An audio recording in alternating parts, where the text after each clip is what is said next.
here's the problem. There's so many problems with prison, but basically, you go into prison. If you get a prison job, and both yards I was on were working yards, so everybody had a job of some kind, but most of these jobs paid between 10 and 50 cents an hour. I had a very high paying prison job because I worked at a private contractor, a telephone room for an OSHA advisory firm, basically. I won't go into it. I'm not even going to name the company. I don't have permission to do it. I didn't call them first and ask them if I could mention them, and I'm not going to, I'm just conscious of, I don't want to unconsciously slur. They were fine. It was fine to work there. It was a good job. I was making $3 an hour, which by prison standards is huge. So is that what they were paying? Was $3 an hour? No, they were paying the prison system minimum wage, which in this state is I think $12.50. The difference between the $3 and the $12.50 was going to the state. So it was a money-making enterprise from the state's point of view to offset the cost of prison.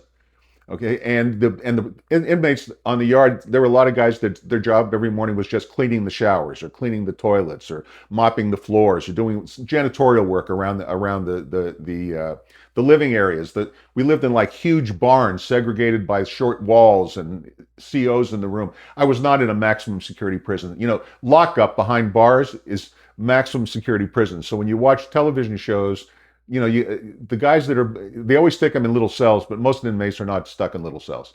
Those are the guys that are really dangerous, and then that's another story, and we'll get into that. This is going to be part of this discussion. So anyway,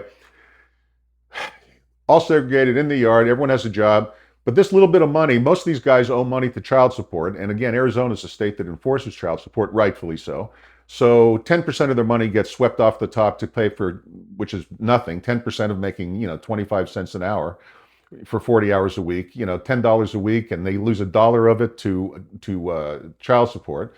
And then another dollar of it goes to restitution to their victims. So they're left with 8 out of the $10. And then they smoke, they buy, at least when I would, again, time goes by and it might change a little bit, but they were all cigarette smokers, heavy. When I say all, virtually all cigarette smokers.